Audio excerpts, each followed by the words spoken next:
Kamloops, Secwepemcúlecw. The sun rises on a new day. At Royal Inland Hospital, the new patient care tower is coming. Private rooms, cutting-edge technology, state-of-the-art equipment, dynamic careers. Located on the traditional territory of the Secwepemc Nation, home to the Métis Nation and other Indigenous communities.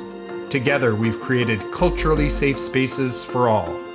Beginning in the fall of 2018, what started as a parking lot quickly became the foundation for what was to come. The foundation for a new Royal Inland Hospital, serving people across the region. During a worldwide pandemic, the tower continued to rise, stretching towards its 9-story height, equipped with a rooftop helipad. Inside, bright new spaces began to emerge.